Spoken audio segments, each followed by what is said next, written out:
All right, what's happening, fam? L.A.R movement still moving. Black relationships have been programmed. Let's get to this particular topic. I'm using analogies, so ladies, I'm gonna gear this towards y'all a little bit more because I need y'all this analogy for y'all because it works better. These things don't start with slavery necessarily.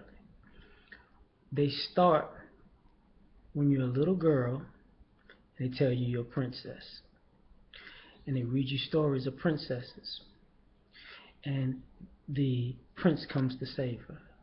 The knight comes to save her. The king takes her in. Okay? And for little black girls, a lot of the books you read don't have black people in them. And parents don't really think about that because it's just all fantasy.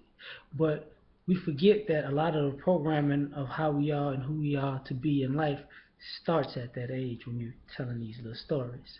Thus why we say these girls living in fantasy land. As adults, you got to get over that. Well, it's hard because it's in that subconscious. Now, the thing about these stories is this. Since there are no black princes, black knights, black kings, subconsciously, these girls don't see us black boys, black teenagers, black young males, black young men as their princes, knights, and kings. Because we like to use the king and queen reference all the damn time. Other races, other are immigrants to this country, so they have that in their homeland. You get them? Are you following me? So if you're Asian, you have the stories of your Asian knight in shining armor. Even African knight in shining armor. If you're white, all these stories really are fables from Europe. So you get what I mean? I'm sure Native Americans here have their stories of their knights in shining armor and all that. Well, and take a little back.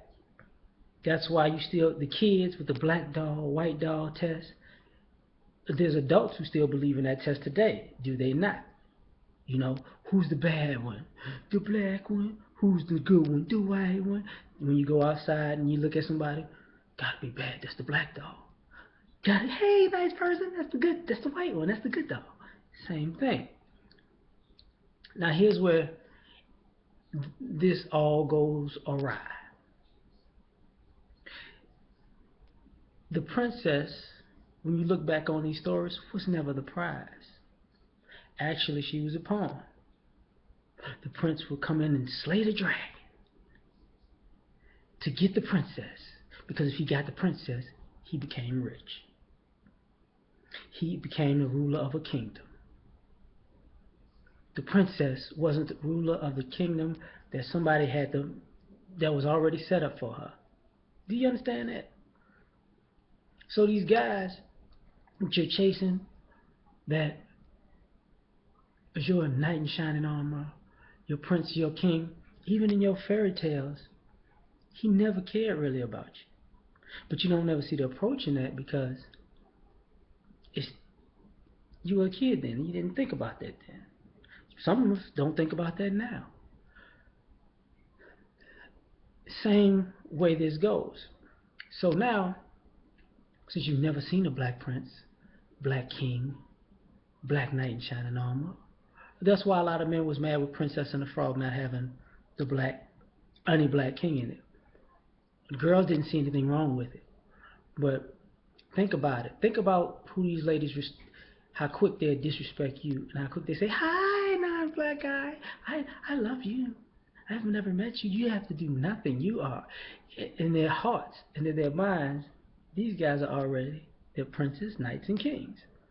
They don't even know this. And then we look at them disgusted, like, forget it. But let's move forward. The problem with those fables is you grow and you start to live in reality. And when you start to live in reality, you have to accomplish things. And see those princes, knights, and kings, except for coming by slaying the dragon. They have no backstory. They didn't accomplish a damn thing. So slaying the dragon is really fictitious because that's not really doing anything because it's not really real. So a lot of these guys just get to show up because there's no dragon to slay. They're already the prince. You already see yourself as the princess. Bam! There you go. Now, that creates disrespect and dissension when it's black on black. Already. Because you see yourself as the princess, but you don't see this boy as the prince, but you see somebody who doesn't look like him as the prince, which means he's a commoner. He's really not good enough for you. But in our society, it's about what you do. And it's this twisted way of thinking the last 50, 75 years, who have all our heroes been? That's why they kind of sports and blah, blah, blah. Not even politicians, just sports and entertainment. That's why it's so prevalent, sports and entertainment, because that's what we see on TV, sports and entertainment. That's what we look at as the genetic best of us. That becomes a problem. Because the genetic best of us is Michael Jordan. The genetic best of us is Ray Lewis. The genetic best of us is Walter Payton. You get what I'm saying? The genetic best that we'll ever be is Jerry Rice. The genetic best is Barry Bonds. Hard to take in. Jesse Owens, Muhammad Ali, Jack Johnson, Mike Tyson. See that? That's the just core genetic best of us. The moral best of us, Martin Luther King. The moral best of us. Some people would say Gandhi. I don't necessarily believe that because I know some of the things he's said and done. But are you getting me? But the black church, the black preacher, that moral best of us. The intellectual best of us will be the white guy. But there's a catch. They have to keep the way their system is set up. It's not really an even playing field like morality in sports. So it's covertly diabolical. And we all know it. But that's who the intellectuals look like. But then you see black people sprinkled in there. So, our heroes do not look like our princes, our kings, and our knights. Thus, conversely, you wonder why these white guys hate us so much.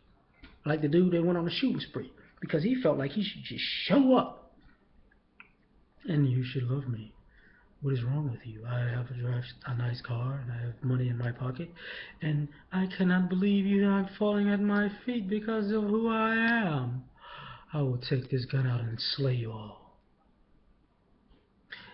By happenstance, because this is going to be a little longer than the usual ones, have you ever considered the fact, when you look at these fantasies, the princes, knights, even the kings, some of them are very reckless, but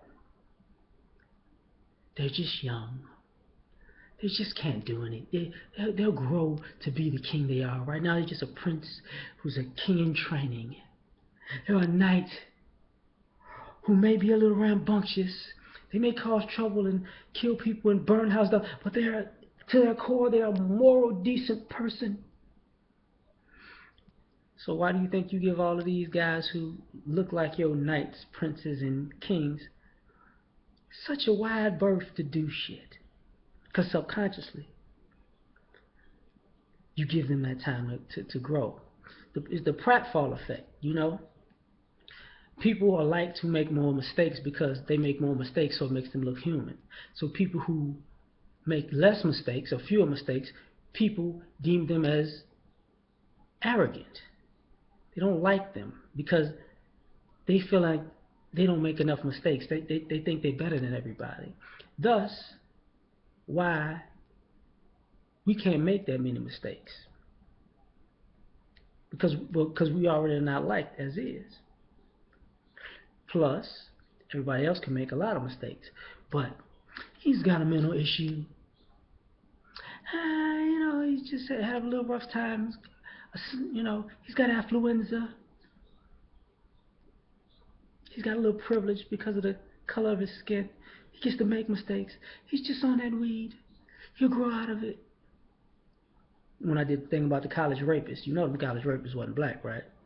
They were able to go back to school after they raped these girls, so they'd be at the same school with the girl they raped, only got a semester off. You know what I'm saying? Now, that's the problem with the relationships.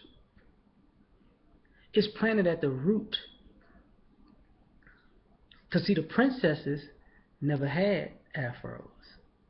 The princesses never had braids. The princesses never had dreads.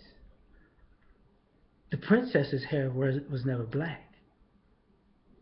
Thus, all these hair colors and all that shit. Because, to a degree, there's still a princess deep in their subconscious. Never let it go. So remember something. These relationships we have that are not working out, and you can't figure why you like one person inherently but don't like another person inherently, the same thing with Birth of a Nation. Yeah. See, our male thing is rooted in that whole we're not the princess kings or knights in shining armor, but at the same time, Birth of a Nation, we're the bad guy. Oh, the boogeyman coming to get you. So you can be attracted to the bad guy, because if a bad guy does you wrong, you can always be saved by the prince, the knight, or the king. Do your deed.